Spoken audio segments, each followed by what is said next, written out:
Hello everyone, my name is Cavotta and here is my Designing for the Audience slideshow. So my audience population, they teach high school chemistry, so this is usually sophomores, juniors, and seniors in high school. Chemistry is not a required class.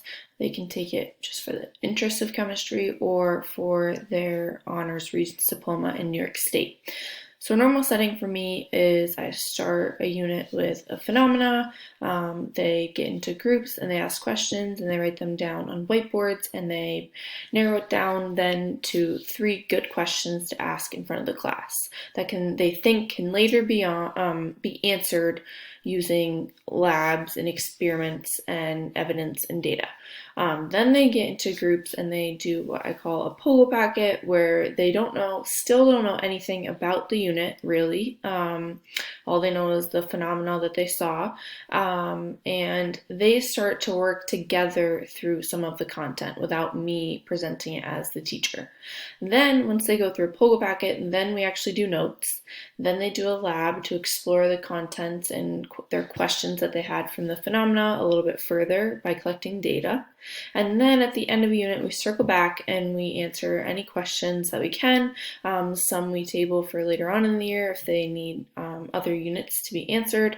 And that's kind of just the general flow of my units. Due to COVID, I've kind of had to rearrange this. So I'm still going to do a phenomena at the beginning. And instead of doing it on whiteboards and having groups of questions, we're going to have a shared Google Docs between the class where kids can post their questions that will later be answered at the end of the unit. So they aren't working in groups for this. We will still do the pogo packets, but they'll do them individually, and I'll provide them with links to kind of help them through with some of the problem solving they would have done in a group.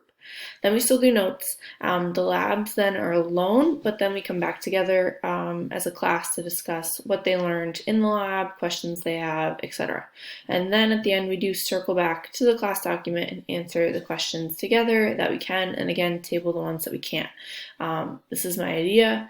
I'm just starting a unit this upcoming week, so this is kind of how I'm going to go through it, and we're going to see how it goes. So in about 10, 11 weeks, the unit I'm going to be on is math and measurement, which is a very important unit in chemistry. My favorite, because this then leads into stoichiometry, and I love the math part of chemistry, but a lot of kids find this very dry and boring, and they don't end up liking it. So I think this is a great unit to use this assessing digital learning for this course to try to spice it up a little bit.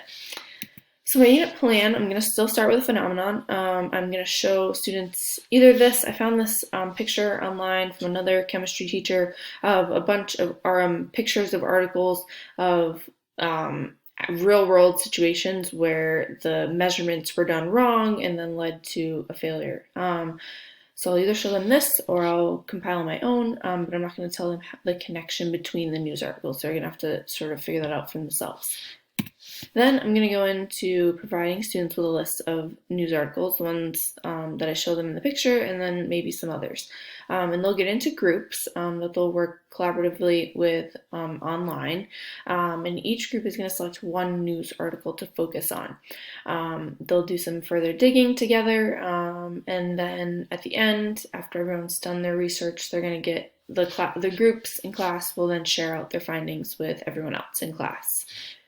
And then, together as a class, so the entire class, not just in their groups, are going to create a Google Sites with resources for measurement conversions, how to do the math, their news articles of math and measurements gone wrong in the real world, and we're going to share this with the other science classes, the math classes, and the engineering classes in the school.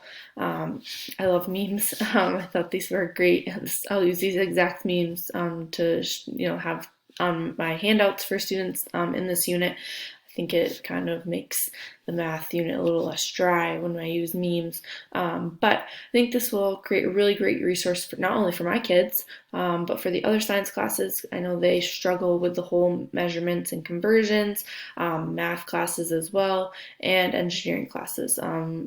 Students will see, depending on what article they pick, but there's a lot of engineering situations where math and measurement has gone wrong. So I think creating this Google Sites will get them using Google Sites. My school is a Google Suites school, so having them get familiar with that will be a great resource for them in the future. Some of the technologies we will use are Google Suites, so they'll have a Google Drive folder with all of their resources in it. They'll make Google Slides together in their groups. They'll have an ongoing Google document with their groups and with the class. They'll create Google Sites. They'll have Google Meets where they meet collaboratively together.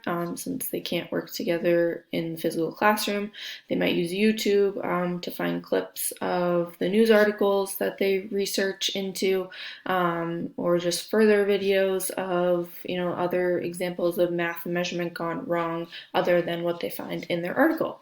So those are some of the technologies.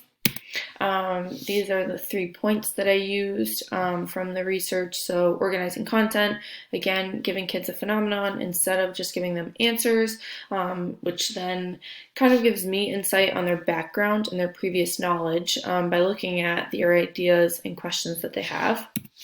Meeting with professionals, I may have students within this unit plan, as I develop it a little further, meet with some maybe NASA professionals, real chemists, mathematicians, to show how they use their skills and these math measurement skills in their actual fields of work. To further, student engagement. And then also using eTools, obviously huge player in this project. They'll be using Google Suites for all of this. I think using these Google Suites specifically will help with that 21st century collaboration that I'm trying to still have incorporated into my classroom, even though collaboration is, I'm finding a little bit harder to do because I can't physically have them collaborate in the classroom, but I think using these online tools will be a great way to incorporate that aspect still into my classroom.